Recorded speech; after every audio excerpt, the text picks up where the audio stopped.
chamada do vídeo é: nunca façam isso, né? E o que é que vocês nunca devem fazer? Uma das coisas que a gente tem muita dúvida quando começa a fazer vela é como que a gente calcula de forma ali bem precisa a quantidade de cera que cabe dentro do meu vidro. Muitas vezes a gente tem aqui um molde, eu trouxe um molde bem diferente aqui, que ele nem para em pé, tá? Ele ficou aqui, mas ele é super instável, a base dele aqui embaixo é bem fininha, essa vela é ao contrário. Então a gente tem vários tipos de molde, vários tipos de frasco, como é que eu sei quanto cabe em cada um, tá? Então, primeiro eu vou mostrar para vocês o que vocês não devem fazer, vou explicar o porquê, mas também vou ensinar a forma correta, tá bom? Então, vou pesar aqui o meu vidro, né, a primeira parte. Eu quero saber só a quantidade que cabe dentro, tá? Então, eu vou tarar a balança para zerar, tá?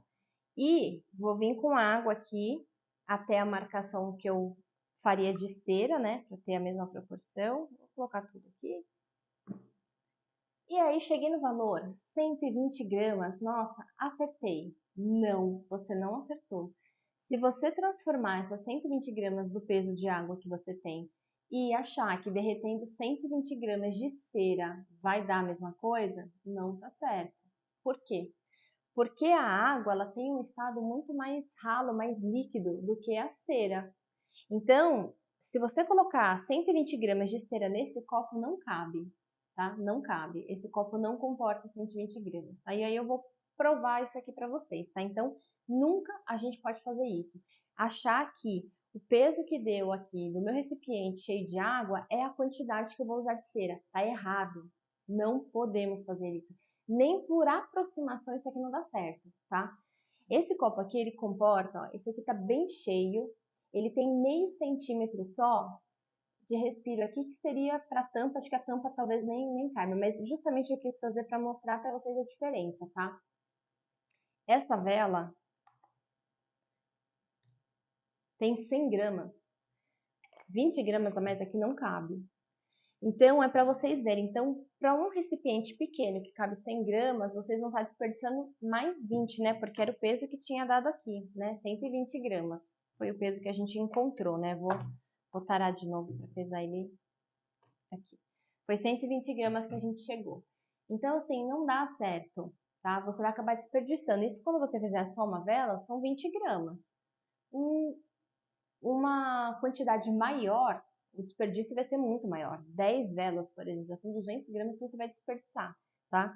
Então, nunca façam isso, tá? E agora eu vou explicar a conta certa. Bom, então, por que a gente não deve fazer? A gente sabe que a cera no estado líquido, aqui estou falando da cera de coco, nas ceras vegetais, no estado líquido, elas ficam bem ralinhas, sim, mas ainda assim são produtos oleosos e não tem a mesma densidade, tá? A água não tem a mesma densidade da cera e nem a cera em si, comparado às vezes com uma cera vegetal de soja ou cera vegetal de palma, existe uma pequena diferença dependendo do fabricante também, tá? Essa aqui eu peguei do fabricante de informação, que a densidade dela é 0,85, tá? O que é a densidade? A densidade é a relação que a gente encontra, tá?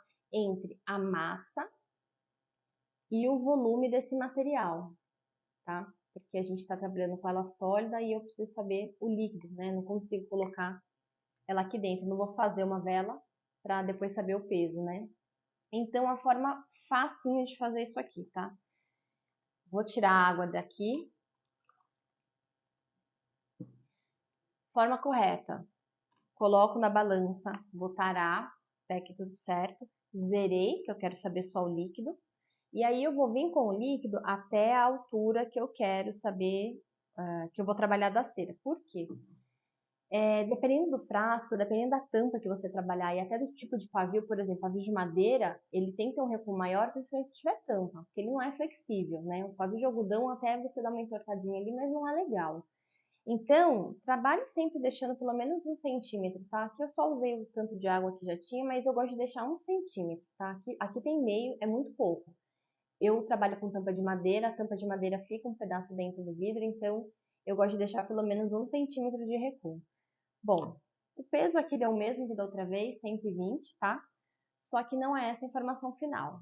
A gente sabe, como eu falei, que a densidade da cera de coco é 0,85.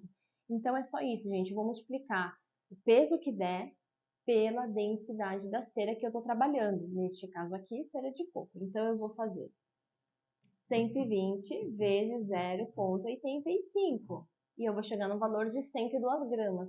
Então, até para eu encher o meu frasco nessa altura aqui, eu preciso de 102 gramas. E aí você vai ver que deu muito aproximado aqui, né? Porque essa nossa velhinha aqui, ela tem 100. É muito próximo, né? Porque aqui eu fiz sem o calcular, que era para vocês verem mesmo, enchi o máximo que deu, né? Tanto de água quanto de cera, e ficou muito próximo. Mas esse cálculo é o cálculo mais exato que tem para vocês fazerem, para vocês evitarem desperdício, tá, de produto. Então, é só isso. Quer saber qual que é a densidade da cera que você trabalha? Bom, no curso a gente ensina, tá? Eu tenho a tabelinha lá das ceras vegetais que a gente trabalha, coco, palma, soja, mas essa é uma informação que é do fabricante mesmo, tá? Ele te informa. Então, você consegue essa informação na internet ou até mesmo direto do fabricante. E é isso, eu vou mostrar para vocês esse molde aqui, que é bem diferente. Ele não é muito estável, então para eu encher de água é perigoso ele cair. Moldes que são mais fáceis, por exemplo, o molde da Bubble, o molde de uma flor, você vai colocar ela aqui, vai tarar para tirar o peso, enche de água e você vai multiplicar pela densidade da cera que você escolheu trabalhar. Pronto, resolvido, tá? Peguei um copo aqui para firmar ele bem. Fazer do mesmo jeito, colocar aqui, vou tarar, vou vir com a água. Aí esse aqui eu vou encher porque esse molde é aquele que a gente faz o inverso, né? Essa parte aqui é o fundo dele. Então esse aqui eu tenho que encher até em cima. Enchi, deu 118 gramas. Então eu vou multiplicar as 118 gramas pela cera que eu vou trabalhar. Aqui eu vou trabalhar também com a mistura de coco e palma, tá? Então, quando a gente trabalha com ceras diferentes, a gente pode considerar a cera que você vai ter em maior quantidade, tá? Eu vou ainda considerar aqui 0,85 porque a palma também tem a mesma densidade, tá? 0,85. Deu 103, 100,3. Posso considerar 100 ou... Aqui eu prefiro considerar 100, tá? Para não vazar, porque eu enchi bem até a boca, eu vou considerar 100, tá? 100 gramas. Passou de 0,5, né? Passou de 5 depois da vírgula, você pode fazer igual a matemática ensina mesmo, você sobe uma casa decimal. Então, é dessa forma que é a forma mais assertiva, mais próxima de você conseguir calcular, tá? Nunca considerar o peso da água. E aí depois tem outra conta aí, porque aqui a gente calculou o peso total, tá? Então, o total de cera é esse. Tá? E aí vocês depois vão ter que fazer outro cálculo, quer saber quanto disso é cera e quanto disso é essência. Mas esse aí vai ser um assunto para um outro vídeo, tá bom?